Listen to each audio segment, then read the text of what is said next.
दोस्तों, मैंने कई सारी मोरल कहानियां सुनाई है। आपने भी सुनी होगी।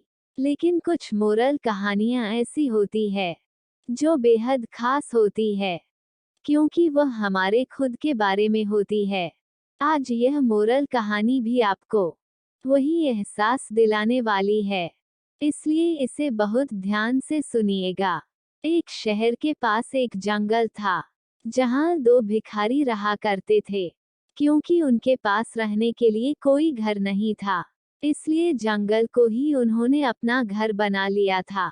किसी इंसानों के घर के पास रहने पर वो उन्हें वहां से हटा देते थे, इसलिए उन्होंने जानवरों के घर यानी कि जंगल में ही रहना मुनासिब समझा।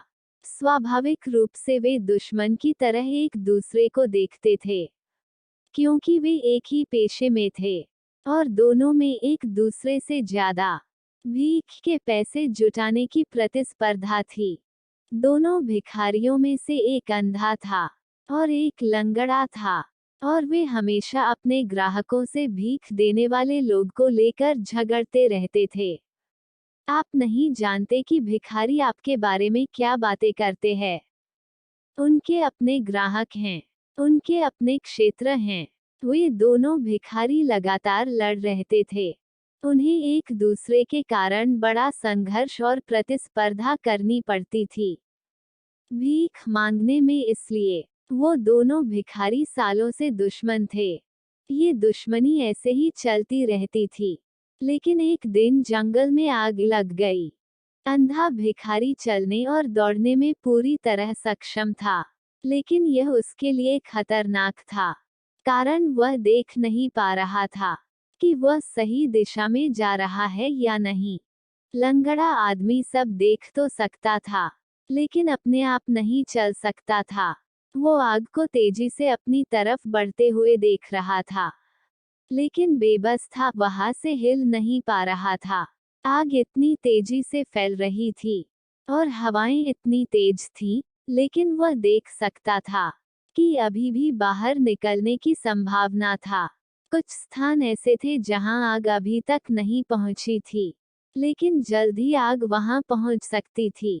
जल्द ही वे हर तरफ से आग से घिर जाएंगे। वे दोनों अपना सारा विरोध, प्रतिस्पर्धा भूल गए। ये लड़ने का समय नहीं था, यह एक होने का समय था। और उस अंधे ने लंगड़े को अपने कंधे पर उठा लिया और वे एक शरीर की तरह काम करने लगे। अब उनकी आंखें थीं और उनके दोनों पैर थे। लंगड़ा आदमी देख सकता था और निर्देशित कर सकता था कि उन्हें कहाँ भागना है, तेज या धीमे, और किन दिशाओं से बचना है। और अंधा लंगड़े को कंधों पर उठाकर दौड़ने के सामर्थ था। वे बिना घायल हुए जंगल से बाहर आ गए। ये प्राचीन कहानी आपके दिमाग और आपके दिल के बारे में है। आपका दिल देख सकता है, लेकिन कह नहीं सकता। आपका दिमाग कह सकता है, लेकिन देख नहीं सकता। यदि आप अपने दिल और दिमाग को, अपने प्रेम और तर्क को करीब लाने में सक्षम हैं, अपने अनुभव और अभिव्यक्ति को करीब लाने में सक्षम हैं, तो शायद मन भी कुछ महत्वपूर्ण कह सकता है। ये पूर्ण नहीं हो सकता है, ये संपूर्ण अभिव्यक्ति नहीं हो सकता है, लेकिन ये सही दिशा में एक संकेत हो सकता है। मैं ऐसा नहीं कहती कि दोनों के साथ आने से गलतियां नहीं होगी, लेकिन उतनी नहीं होगी जब वे दोनों साथ में रहते हुए करते थे। हम आपके लिए अच्छे अच्छे कहानी लेकर आते रहेंगे। बस एक लाइक कर दीजिए, चैनल को सब्सक्राइब कर दीजिए और खुश रहिए। धन्यवाद।